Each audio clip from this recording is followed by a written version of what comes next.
All right, today we're talking Marin Bobcats, and which one would you choose? You have the 3, you have the 4, or you have the 5.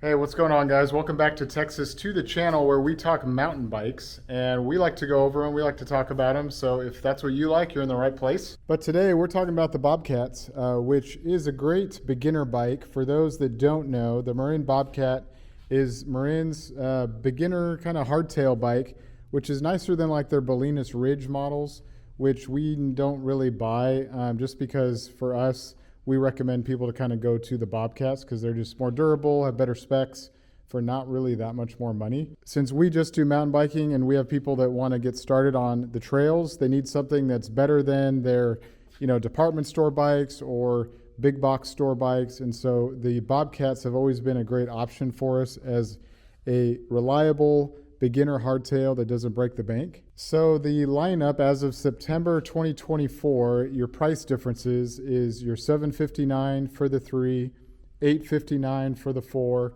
and then $1059 for the 5. So let's talk about the differences in these models and which one maybe is a better value or which model would you choose. So as far as the frame and the geometry for 2025, the frames have been redesigned. In summary, the new frame will give you a little bit longer reach. You have a slacker head angle. Now it's 66 and 66 and a half, depending on wheel size. Lower standover height. Chain stays about a little bit longer. It's a little bit longer reach now on the new frames compared to the old gen of Bobcat. In the back, it's all the same. You have a quick release 135 millimeter axle in the back. In the front, on the 3 and the 4, you do have a quick release axle, so not a through axle. On the 5, you do get a 100 millimeter through axle, which I'll talk about in a second. Talking about the frames, it may come down to a color thing, honestly. With the 3, you get 2 different color options, this red to fade charcoal. Then you have the gray to blue kind of fade. For the 4, you have this blue color, which looks good, kind of a blue to a light fade. Then you have the purple to black, which also looks cool. For the 5, it looks awesome, so you don't need any color options. So yeah, you get one option for the 5. For the small and the medium, you can have 27.5 wheels. In the medium, you can choose between 27.5 or 29. For the large and XL, 29 only. So for suspension, the 3 and the 4 makes it simple. Suntour XCM 32 mil stanchions. You do have a lockout, no rebound control. The 4 is the same fork exactly, so no change from the 3 to the 4. In the 5, you do have an XCR, which you get black stanchions, and you have a rebound control, which the others do not have, and this is a through axle.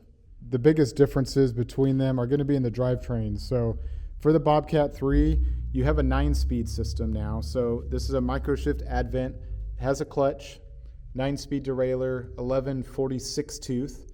Narrow wide up front.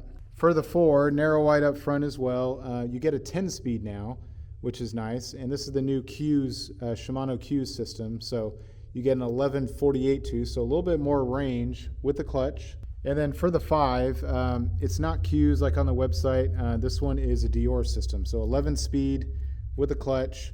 So one extra gear. Up front, your bottom bracket is different than the others. Instead of square tapered, you get a external cup bottom bracket. So those are the main changes, like the saddle and the seat, those are going to be the same. The cockpit's going to be the same. Same width, 780 millimeter, a little bit of a rise, 45 mil stem. So yeah, same grips, same handlebars on all 3 trim models, which makes it easy. And for the brakes as well, you're going to have these M280s, which are new for 2025. And yeah, they just have them on all the models now. Your rotors are the same size now too, 180 on the 5, 180 on the 4, 180 on the 3. One change from the 3 and the 4 are tires. These have a deli tire, which gives you still good knobs. This one uses a WTB Trail Boss tire. And then the 5, also Trail Boss, but you get that tan sidewall. So pretty similar across the range. All the models have a straight head tube, so it's not tapered. The 3 and the 4 have that quick release axle. So if you go to like a RockShox Judy or a RockShox Recon or Manitou Markor, which we made a video about. So basically will fit right in with the Bobcat. You can look at that video. For the 5, it gets a little trickier because they put the through axle. So you have this through axle wheel. So you could do those same forks that I talked about, but you will need an adapter that goes from through axle to quick release so that you can fit it. The other option is potentially finding another non-boost through axle fork. A lot of those are tapered, so you'll still need an adapter here to be able to mount a tapered fork. So it is possible, but you do have to keep that in mind because this is straight. All right, so that's a quick summary of the 3 models. What do you guys think? Is the Bobcat 4 worth the extra $100 to get the 10-speed? So yeah, basically that's what you're getting is the 10-speed Qs over the 9-speed microshift. And then is the 5 worth the extra $200 after that to get 11-speed, to get the external cut bottom bracket, and to get basically a little bit nicer coil fork? So let me know what you guys think. Which Bobcat would you choose? Which one's the better value now? Now that they all are done with front derailleurs, which the last time we did this video, the 3 still had that front derailleur. So now a little bit more of a level playing field. It's basically 9, 10, or 11 speed.